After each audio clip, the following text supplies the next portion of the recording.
This is Gamo's first shot. Do you like what I did there? First shot.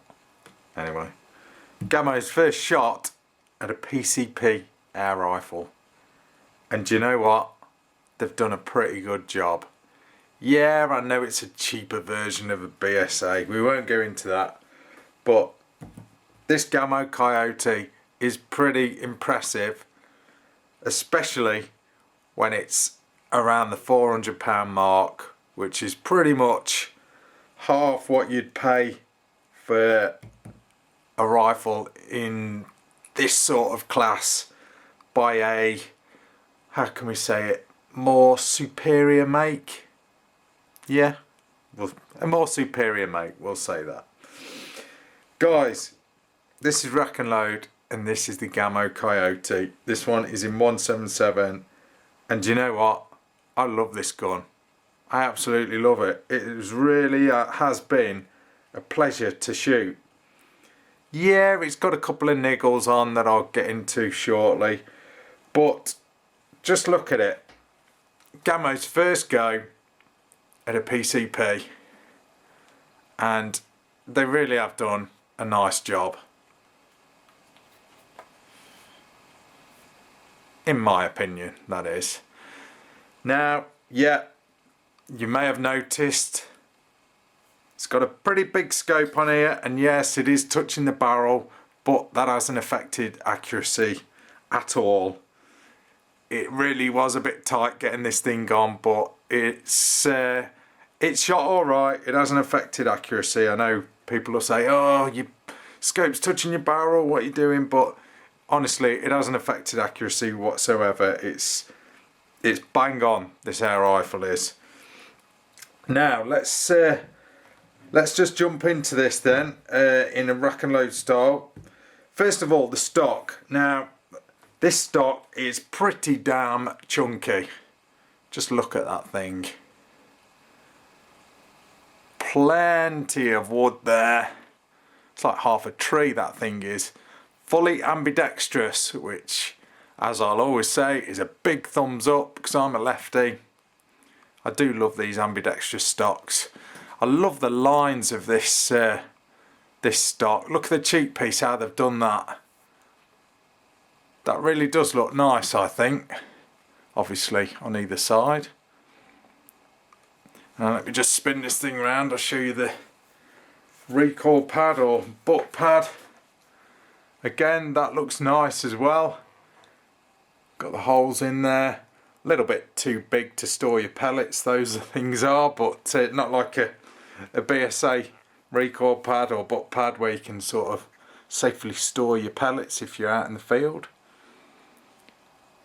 But yeah, nice recoil pad. Looks good, looks elegant. Suits the stock, suits the style of the stock. And then on the bottom of the pistol grip you've got Gamo's logo there. And then the checkering is really nice. Plenty on either side of the pistol grip.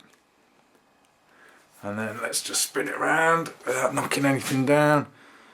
Loads and loads of grip on the forend. Really is a nice stock. In Beech, of course. And there's your access to your takedown nut there. If you want to take the stock off for any reason.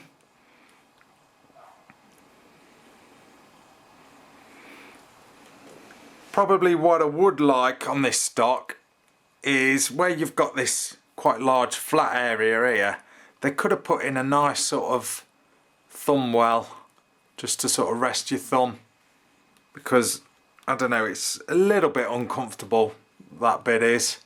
If they'd just sort of scalloped a bit out there just to seat your thumb in, this stock would be almost perfect in my eyes. But apart from that, a real chunky solid stock without doubt.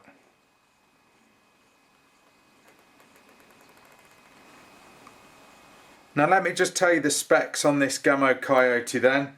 So first of all, It's around the £400 mark. That's what you'll be expecting to pay for this gun. Pre-charged pneumatic, obviously it's bolt action, it's multi-shot, it's actually a 10 shot, got a 10 shot rotary magazine that I'll show you in a minute. Beech stock. Overall length is 960mm or 38 inches. Overall weight is 3.8 kilos or 8.38 pounds. Two-stage trigger available in 177 and 22. This is the 177 version. In 177 shots per fill, expect around the 70 mark. I was getting about that. It was a real cold day. Whether that was affecting it when I was shooting this, don't know. In .22 you'll get around 100 shots. Manual safety catch. Prime purpose is it's a hunting rifle, hammer forged barrel, and like I said, ambidextrous stock, and it really is a lovely rifle. Now the magazines, let's just show you the magazines. Rotary magazines, same as the BSAs really.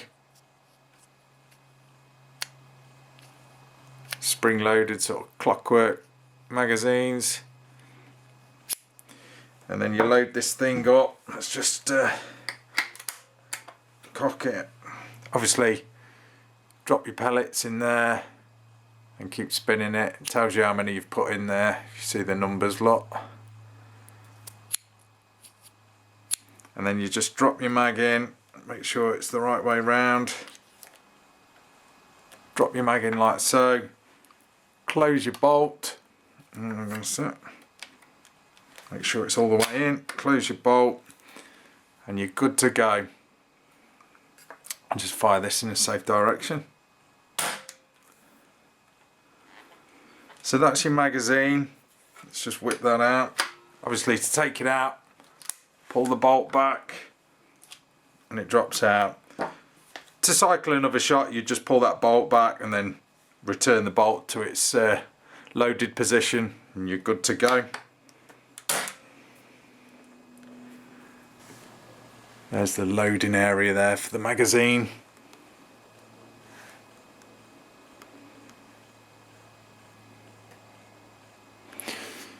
One of my little gripes about this gun is this bit here, the magazine stop, is plastic. Now, probably won't make any difference, but I don't know, I'd just like that to be metal. That's just me, myself. I'd like that if it was metal, but it should be alright being plastic. Time will tell. Now the trigger on this gun really isn't bad. I like the look of it. I like the way they've sort of skeletonized the back of it. That looks nice, and I do love the safety catch. Nice and positive the safety catch is. Nice place for it as well.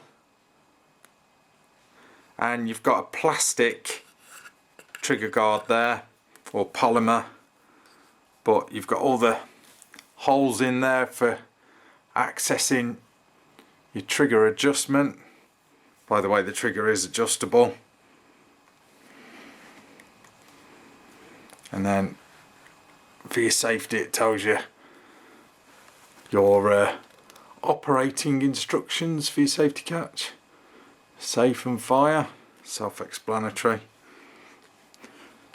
I know that'll annoy people with that being plastic, but really doesn't bother me. It's probably as tough as a metal one anyway. But I like the lines of that trigger guard. I like the shape of it. I think it suits the gun. It looks nice. We'll give the trigger a pull with the trusty Lyman trigger puller. Trigger gauge. Let's just cock this thing.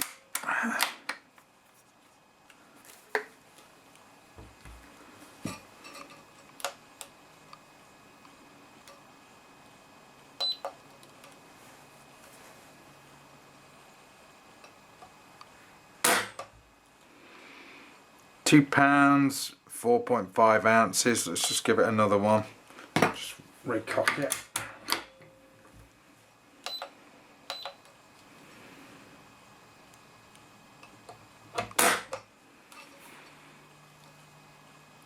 £2.6, so about £2.5 the trigger pull on this thing is.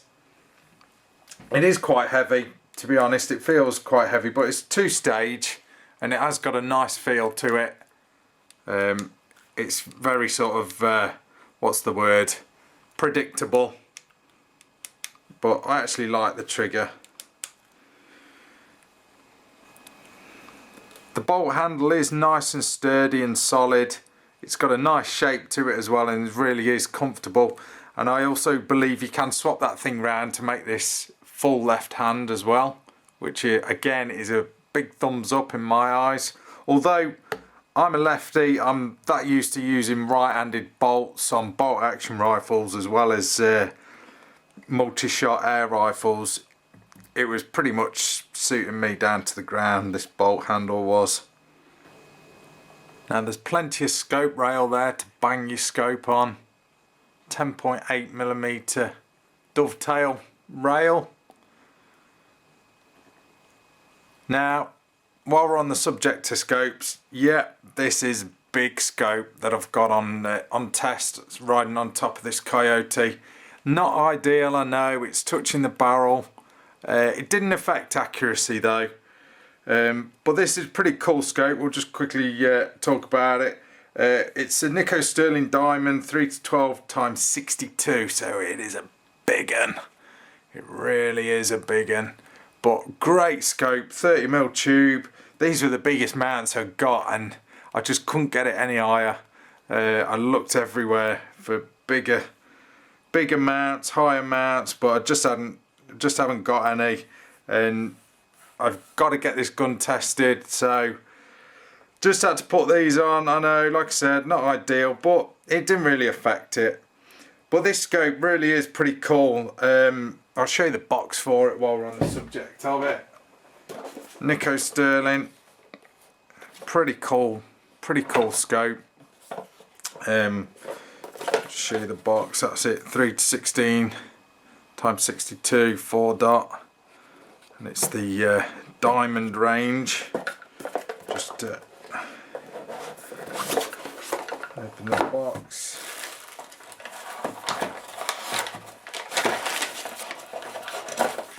This is the manual for the scope.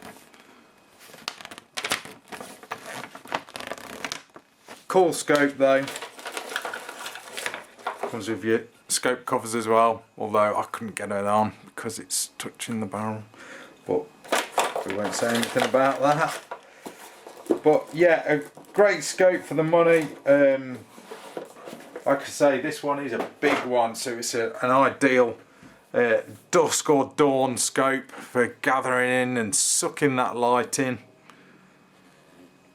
But very clear as well. Nice crosshairs on it as well. That's the actual crosshair that you see. Illuminated dot as well. The illuminated dot will turn red or green at loads of different brightness settings, and then you've got your zoom here, nicely rubber coated zoom as well, give you plenty of grip when adjusting. And then you've got your adjustment covers as well, and they're nice and easy to operate as well. Not a high-end scope, but a good scope for the money. Ideal for a gun like this, you know, if you're in the market for, or if you're in the budget bracket for this sort of gun, because you know it's a big PCP gun, but with a small price tag, you know, and you want to put a half decent scope on it. something like this will be ideal, you know, rather than sort of splashing out £1,000 on the combo itself. This thing will be a nice, I say budget combo. I mean, you're still going to be talking, I don't know, £400 for the gun, another sort of 150 to 200 for the scope. Not necessarily this scope, but for a half decent one. So it's still going to be, you know, quite an expensive combo, but it could be a lot worse price wise. Now this 177 version, hammer forged barrel, free floating, apart from that bracket, but it is free floating. And this one is wearing an Air Arms Q-Tech moderator. This gun obviously is not supplied with this, but this is actually a second-hand rifle which had this on, which I've got on loan. These silencers are really good, really good, very effective. I'll just whip this off and I'll show you what he's supplied with. Let's just take this off, it will unscrew. You're actually supplied with this little aluminium brake, which is cool and definitely shortens down this rifle. You'll see how short it is. Not mega short, but it makes a difference when you take that moderator off. A lot more pointable without it, but obviously a lot louder, but that looks cool with that brake on. Definitely. Now while I've got the silencer off, I'll show you the actual reservoir. Now this is my other gripe. I've got two gripes with this gun. First one, like I said, is the plastic magazine stop. Don't like that. Wish that was metal. But that's my first gripe. My second gripe is, well, you guys that are subscribed, you'll know that I really don't like gauges on the end of guns, because you've got to look down the wrong end of the gun to see how much air you've got in. But not only that, my little gripe with this thing is that gauge ain't even straight. If you can kind of see on camera, they could have at least got that straight, you know, just turn it a little bit. So that niggled me a little bit, to be honest. So I've got to moan about something, guys. So I'm moaning about that plastic mag stop, and I'm moaning about the gauge not being straight, as well as being on the end of the reservoir. But never mind, we can live with that. Now your filler area is underneath this plastic sort of cap thing. Yeah, it's quite a good idea. It works. It keeps all the crap out of there. But you definitely need it on, because that is pretty much all exposed then without it. And it does look kind of vulnerable without it. Make of that what you will. You feel a lot better when it's on, I know that. But it's okay. It's okay. Great moderators though these Air Arms Q-Techs are. That's the box, by the way, or the tube. 177. Great cans these things are. Now you are supplied with all the bits and pieces that you need with this rifle. Some spare O-rings, quite a good selection of, Allen wrench or Allen key, and you even get tube of grease as well. Obviously only use the appropriate grease as far as the air valve is concerned, because normal grease can actually be explosive under pressure. But yeah, you get plenty of O-rings and bits and pieces spare with the gun. Now I'll just show you the instruction manual. It's not bad. Pretty much tells you everything you need to know. Obviously gun safety and all that to start with, and then gives you all your technical information. You've only got like one side and then the rest is duplicated in different languages. But it's not bad. I mean, it tells you pretty much what you need to know. Gives you a bit of maintenance information there as well. But it's okay, the manual is.